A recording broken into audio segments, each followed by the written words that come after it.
All right, thanks for joining me for 55 and counting. And today I want to talk about like the whole getting yourself restarted plan. And well, kind of gave myself a 3 month plan to start with.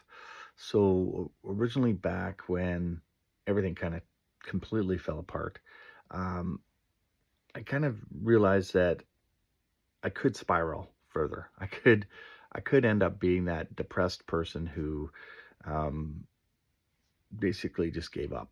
Life had no more meaning, and it really was it, there really was a crossroads there because I could see that if I just didn't want to try anymore, that was an option. And I never, I guess, mentally went that way. I didn't have to pull myself out of it, which I think some people end up going down that route, and it's really hard.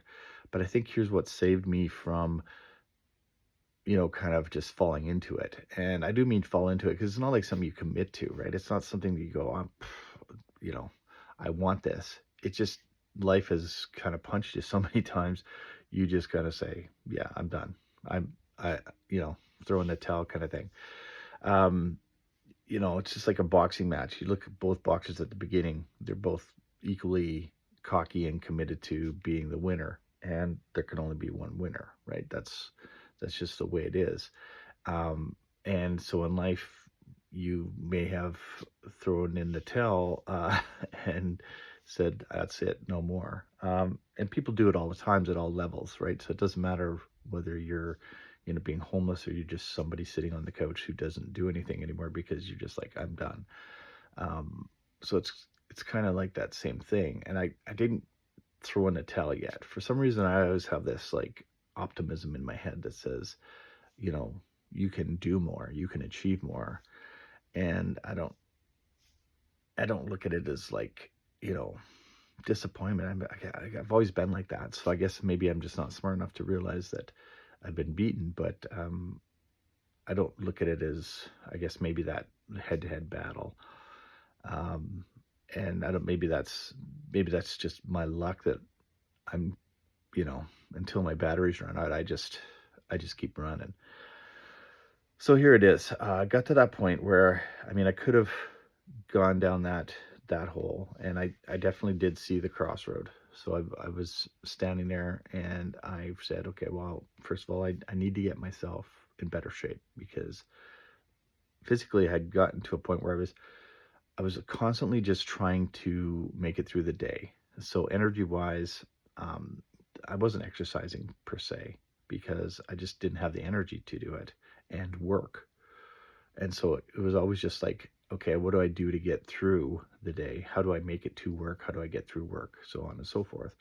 And my health just kept going down and down and down. So I'd already started trying to improve my diet. I'd already started trying to exercise in the sense of walking, right? So nothing strenuous. But I hit that point where I um, wasn't working. So I went, okay, I'm going to use this time to really ramp it up. I'm going to start walking more. I'm going to improve my health. I'm going to focus more on my diet.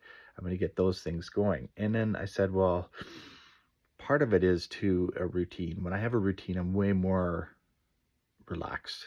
Um, just because I know where everything is. I know what everything's doing.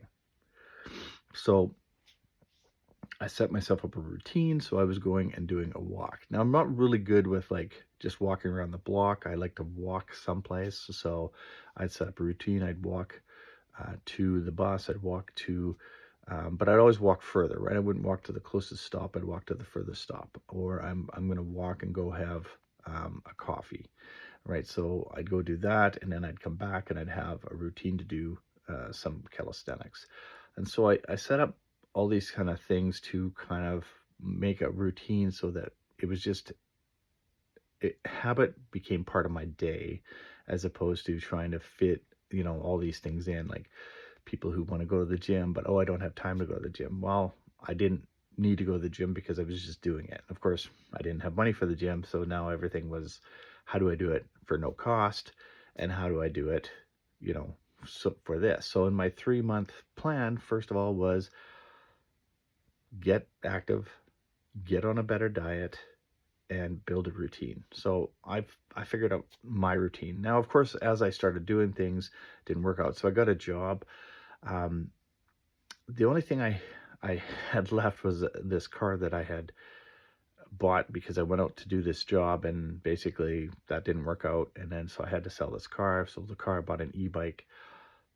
E-bike wasn't really a great purchase. That's a whole another story. But for the time when I bought it, I used it to commute to my job.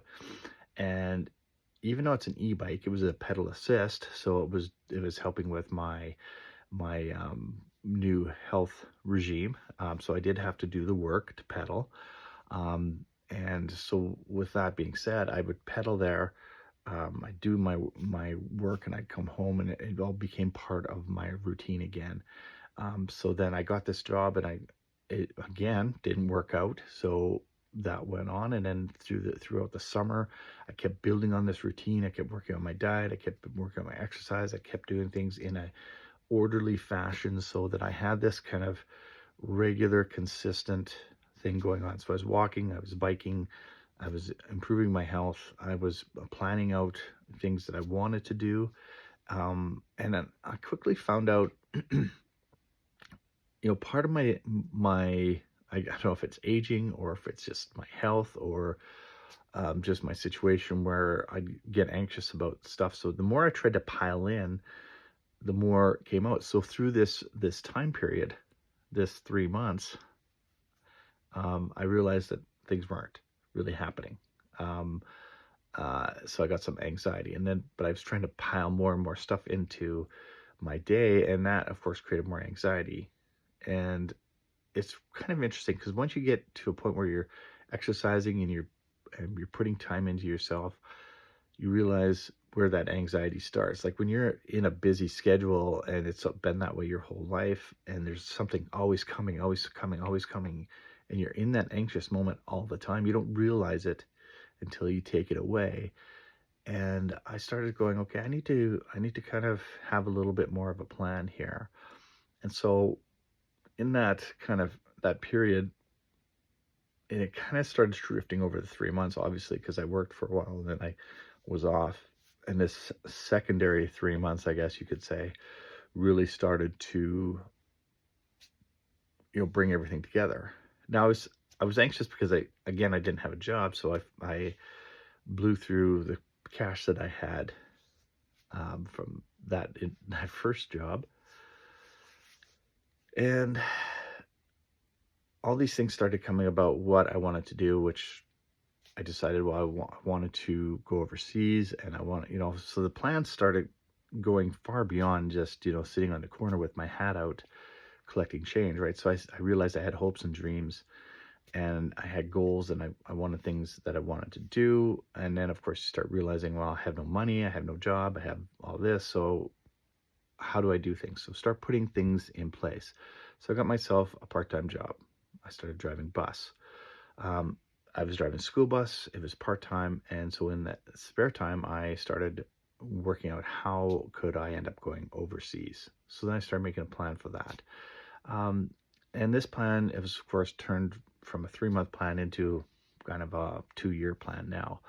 I'm in the middle of that process where I'm almost done the certificate I need to go teach overseas, which will allow me to go overseas in a lot of different places.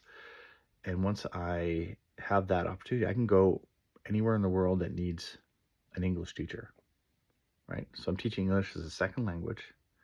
And when you start looking at it, it just opens up the world to you. I can now travel. I can now go see different cultures. I can find work. Essentially, I've given myself a whole new lease on life just by taking that time to kind of get settled. And it all started with just taking care of myself. And so I go back to it again: exercise, eating healthy, and just giving myself time to refocus. And that is a huge part of where I'm now at this point where I might have opportunities. I might have the ability to travel. I might have the ability to live a life that is exciting, fun. I couldn't even say exciting, right? Exciting. Rather than just, sitting on the couch doing nothing, or potentially being homeless and sitting on a corner with, just that hope that somebody will give you some change because nothing had worked out for you. It's maybe not something everybody wants to do or everybody can do. I'm not unsure, but I mean, the whole process to get there is not terribly complicated. I did have to save up some money for the course. I did have to have the fortunate situation where family was there to help me. So people who don't have that, might be a harder path, a longer path. But if you are still kind of on that crossroads and you're not sure which way to go, there is potentially options out there. And it doesn't necessarily have to be the path that everyone tells you it should be or the way society says it should be. Um, there are ways to kind of keep the ball rolling and rediscover yourself and find out where you want to go. And I feel like that's what I did. Now, there are lots of people that do these things, so I'm not breaking ground or doing something that no one's ever done before. But on the other hand, um, it's a lot further away from anything I ever thought I'd do. So take your time, give yourself 3 months to kind of reorganize and kind of reformat, get a new path, and then start seeing what opportunities are for yourself. And that's kind of how I broke out of it. I just kept looking at what kind of opportunities are there? What can I do?